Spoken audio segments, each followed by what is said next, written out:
بھئی رمضان مبارک آ رہا ہے، جیسے آپ مہمان کے آنے پر اپنی تکلیف بیماری بھول جاتی ہو، اپنے سونے کا ٹائم آگے پیچھے کر دیتی ہو کیونکہ مہمان آ رہا۔ اللہم صلی علی سیدنا و نبینا و مولانا محمد وبارک وسلم۔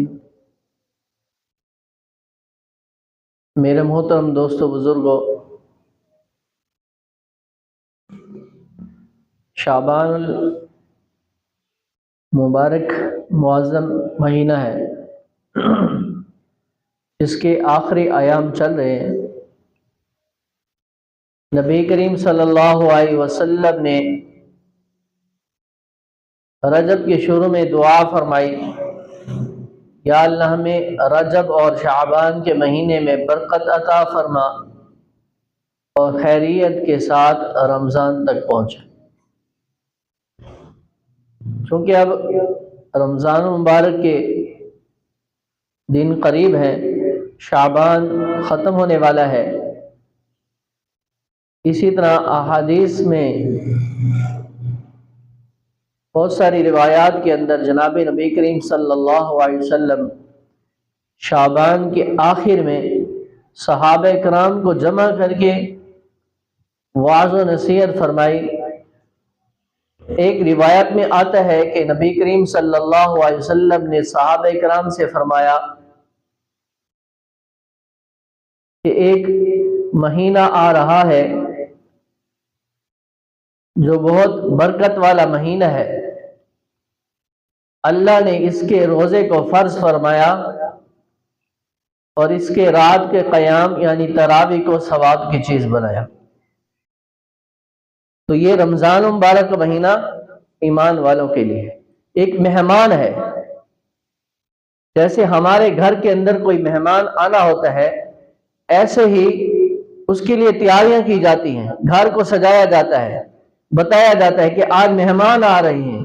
ایسے حضور نے صحابہ کو جمع کیا کہ جمع ہو جاؤ، وعظ و نصیحت کہی، تمہیں پتہ ہے کہ رمضان آ رہا ہے۔ ایسے حضور خوش ہو کر صحابہ کو بتا رہے ہیں رمضان آ رہا ہے۔ شعبان کی یکم کو حضور صلی اللہ علیہ وسلم انتظار کرتے تھے کہ اب 29 دن رہ گئے ہیں کہ رمضان کا مہینہ آ جائے گا، 28 دن رہ گئے ہیں رمضان کا مہینہ آ جائے گا، 25 دن رہ گئے ہیں، 20 دن رہ گئے ہیں، 10 دن رہ گئے، 5 دن رہ گئے۔ ایسے حضور پورا مہینہ رمضان کا انتظار کیا کرتے تھے۔ پھر شعبان کے آخر میں پھر واضح و نصیحت کرتے ہیں کہ تمہیں پتہ ہے رمضان کا مہینہ آ رہا ہے۔ تو ایسے ہی ہم حضور کی سنت پر عمل کرتے ہوئے اپنے دوستوں کو، گھر والوں کو بتائیں بھائی تمہیں پتہ ہے 5 دن بعد رمضان آ جائے گا، رمضان آ رہا ہے، تمہیں مبارک ہو، برکتوں والا مہینہ آ رہا ہے۔ گھر کے اندر ہم تیاریاں کرتے ہیں، کیوں؟ مہمان آ رہا ہے۔ 2 سال بعد، سال بعد، وہ 1 سال پہلے ہمارے گھر میں آئے تھے، تو گھر کو خوب صاف ستھرا کر دو، خوشبوئیں لگا دو، نئی چادر بچھا دو، اچھا سا بستر تیار کر دو، دسترخوان بھی نیا آ جاتا ہے، برتن بھی نئے، وہ جو پڑے ہوتے ہیں کم استعمال وہ ہم مہمان کے لیے لگاتے ہیں۔ اور پھر بچے پوچھتے ہیں آج کیا ہے گھر میں؟ ہم اس کو کہتے ہیں بیٹا آج فلاں مہمان آ رہا ہے، اس کی خوشی میں اس کے لیے ہم تیاریاں کر رہے ہیں۔ بچے پوچھتے ہیں آج یہ کھانے پک رہے ہیں، کیوں پک رہے ہیں؟ آج ہمارے گھر مہمان آ رہے ہیں۔ تو ایسے ہی رمضان مبارک کا ہم استقبال کریں، استقبال کی تیاریاں کریں۔ گھروں کے اندر وہ چادریں جو پہلے عام دنوں میں بچھائی تھی، رمضان کے پہلے دن میں نئی صاف ستھری دھلی ہوئی چادر بچھا دیں۔ عورتوں کو یہ بات نصیحت کریں کہ بے رمضان کا مہینہ آ رہا ہے، گھروں کو صاف ستھرا کر دو، مسجدیں چمکا دو، مسجد کے اندر خوشبوئیں لگا دو، مسجد کو نیا رون کروا دو، سفیدی کروا دو۔ گھر کے اندر بھی ایسے ہی رونقیں ہوں۔ اگر آپ کے پاس رومال اور ٹوپی پہنے والی ہے تو اس کو بھی بدل لو، خوبصورت ٹوپی لے آؤ، رومال لے آؤ، پتہ لگے کہ رمضان کی تیاری کی جا رہی ہے، ایمان والوں کے لیے برکت والا مہینہ آ رہا ہے۔ ایسے ہم استقبال کریں رمضان کا۔ ایک تو حضور کی سنت پر عمل ہوگا، اور انشاءاللہ ہم جب رمضان کا استقبال کریں گے، جیسے ہمارے گھر میں ایک مہمان آتا ہے تو لے کر پھل فروٹ آتا ہے، کوئی بچوں کے لیے گفٹ لے کر آ جاتا ہے، تو بچوں کو دیا جاتا ہے، بچے بھی خوش ہو جاتے ہیں، جن کے گھر میں لوگ آتے ہیں اب پھر وہ مہمان کی خوشی ہوتی ہے، ہاں یہ کچھ لے کر بھی آیا ہے اور 1 سال بعد آیا ہے۔ مہمان کے لیے بڑے انتظامات کیے جاتے ہیں، اس کے لیے کھانے پکائے جاتے ہیں۔ پھر اسی طرح گھر کی مستورات بھی باقی کاموں کو چھوڑ کر صرف مہمانوں کے پیچھے لگ جاتی ہیں، اپنی تکلیف بیماری کو بھول کر مہمانوں کے پیچھے لگ جاتی ہیں کہ اب مہمان آ گئے ہیں، ان کی خاطر تواضع کرنی ہے، ان کا اچھے سے استقبال کیا ہم نے، ان کو اچھا کھانا دینا ہے، کھانا پلانا ہے تاکہ یہ خوش ہو کر جائیں۔ 1 دن 2 دن 3 دن کے بعد جب مہمان جاتا ہے خوش ہو کر دعا دے کر جاتا ہے اور خوش ہوتا ہے کہ تم نے بھی یہ فلاں چیز بنائی اچھی تھی، یہ کھانا بنایا اچھا تھا، یہ تمہارے گھر کے بستر بہت اچھے تھے۔ ایسے مہمان جو آتا ہے وہ آخر میں جاتے ہوئے تعریف کر کے جاتا ہے، میزبان کا دل خوش ہو جاتا ہے، ہاں بھئی اس کو کھانا بھی پسند آیا، ہمارا گھر بھی پسند آیا، وہ تعریف کر کے جاتا ہے، میزبان پھر خوش ہو جاتا ہے۔ پھر اسی طرح رمضان کا جب ہم استقبال کریں گے، رمضان کی خوب تیاری کریں گے، پھر رمضان مبارک کا جب مہینہ جائے گا تو پھر اللہ رب العزت کے ہاں جب ہم کل قیامت والے دن کھڑے ہوں گے، روزہ اور رمضان بھی ہمارے ایسے ہی سفارشی بنے گا، یہ وہی بندہ ہے جس نے میرا استقبال کیا تھا، یہ وہی بندہ ہے جس نے پانی بھوک کھانا پیا سب کچھ برداشت کر کے روزہ رکھا تھا، روزہ سفارش کرے گا، یا اللہ اس نے میرا اچھا استقبال کیا تھا، اچھی مہمان نوازی کی تھی۔ رمضان بھی کہے گا میں گیا تھا، انہوں نے اچھی استقبال کیا تھا، اچھی مہمان نوازی کی تھی، میرا خیال رکھا تھا، اللہ سے سفارش کرے گا۔ اللہ رب العزت روزہ اور نماز رمضان کی سفارش کو قبول کرتے ہوئے ہماری بخشش فرما دیں گے۔ تو ایسے بھئی گھر کے اندر یہ تیاری ہو، عورتوں سے کہہ دیں خاص طور پر بھئی رمضان مبارک آ رہا ہے، جیسے آپ مہمان کے آنے پر اپنی تکلیف بیماری بھول جاتی ہو، اپنے سونے کا ٹائم آگے پیچھے کر دیتی ہو، کیونکہ مہمان آ رہا ہوتا ہے، آپ کہتی ہو چند دن رہنے ہیں انہوں نے، پھر یہ چلے جائیں گے، اس لیے اپنے ٹائم سونے کا آگے پیچھے کر لیتے ہیں، اپنے جو ہے وہ معاملات تبدیل کر لیتے ہیں، کیونکہ مہمان آئے ہوئے ہیں، مہمان کی وجہ سے۔ ایسے ہی گھر کی مستورات کو بتائیں کہ رمضان کا مہینہ آ رہا ہے، اپنی جو سونے کی ٹائمنگ ہے اس کو کم کر دیں، اپنے معاملات کو بھی، وہ جو کام گھر کے ہیں ان کو بھی کم کر دیں، ایک لسٹ بنا دیں جو رمضان المبارک کے اندر ضروریات کی چیزیں ہیں وہ پہلے سے میں آپ کو مہیا کر دوں، تاکہ رمضان کے اندر میں بھی عبادت کروں، آپ بھی خوب عبادت کریں۔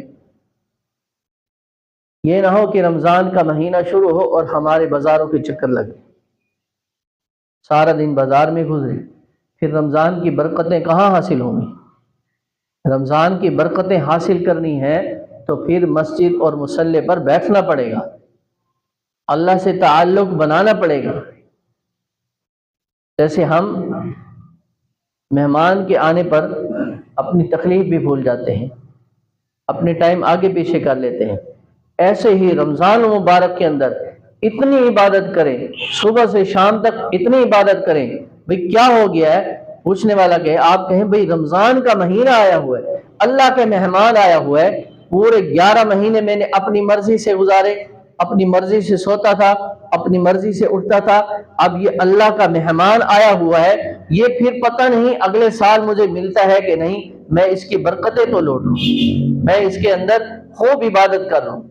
جیسے ہم کام سے تھکے ہوئے واپس آتے ہیں اور آ کر کہتے ہیں آج میں تھک چکا ہوں، کام زیادہ تھا، ایسے ہی رمضان مبارک کے اندر ہم یہ کہہ رہے ہوں آج میں نے عبادت زیادہ کی ہے، میرا جسم تھک گیا ہے، میں پہلے سے زیادہ عبادت کی ہے، کیوں کی ہے کہ رمضان کا مہینہ آ گیا ہے، یہ پتہ نہیں اگلے سال ملتا ہے کہ نہیں۔ شہری میں تو سب نے اٹھنا ہوتا ہے، شہری میں یہ ہے کہ 10 منٹ پہلے اٹھ جائیں، وضو کر کے 2 رکعت نماز تہجد کی پڑھ لیں، جب تک کھانا تیار ہوتا ہے، ساری تیار ہوتی ہے، آپ مصلی پر بیٹھ کر 2 نفل پڑھیں، اگر وقت ہو تو 8 پڑھ لیں 2 کر کے، نہیں تو 2 رکعت پڑھ کر پھر 2 منٹ کا مراقبہ کر لیں، اپنے آپ کو اللہ کی طرف متوجہ کر لیں، آنکھیں بند کر لیں اور آپ کا دل کہہ رہا ہو اللہ اللہ، ایسے زبان دل سے کہیں اللہ، تو پھر انشاءاللہ اللہ کی ذات سے امید ہے کہ اللہ رب العزت ضرور آپ کو رمضان مبارک کی وہ جو برکتیں ہیں اس کی ضرور حلاوت عطا فرما دیں۔ اس کی پابندی کرنا، تہجد کی۔ پھر اس میں رمضان مبارک کے اندر ایک جو ہمارے اندر کمی اکثر نماز میں دیکھی جاتی ہے وہ یہ ہے کہ روزہ بھی فرض ہے، نماز جماعت سے پڑھنا بھی فرض ہے، اور فرمایا کہ مسجد کے قریب رہنے والوں کی گویا جماعت کے بغیر نماز ہوتی ہی نہیں۔ تو اس لیے جب افطاری ہو، افطاری کرنے کے بعد کھجور کھا لیں، چند فروٹ کھا کر مسجد میں فوراً بند۔ ہماری انشاءاللہ روٹین ہوتی ہے کہ ہم 10 منٹ بعد نماز پڑھتے ہیں کہ سب جماعت میں شریک ہو جائیں۔ افطار روزہ فرض ہے، کہیں افطاری کے چکر میں اس جماعت کو فوت نہ کریں۔ آپ نماز جماعت سے پڑھیں گے، غیر رمضان میں آپ نے فرض ادا کیا، رمضان میں فرض ادا کریں گے 70 فرضوں کے برابر آپ کو ثواب ملے گا۔ تو اس کی پابندی کرنا۔ اور دوسرا سحری کے وقت، اکثر لوگ سحری کھا کر جیسے ہی وقت ختم ہوا وہ فوراً نماز پڑھی اور سو جاتے ہیں، اس وقت بھی جماعت فوت کر دیتے ہیں۔ تو اس کا بھی خیال کرنا ہے۔ سحری کے بعد انشاءاللہ یہاں نماز جلدی ہو جاتی ہے، ہم 10-15 منٹ کا وقت رکھتے ہیں سحری کے بعد، تو وہی انشاءاللہ روٹین ہوگی، زندگی رہی۔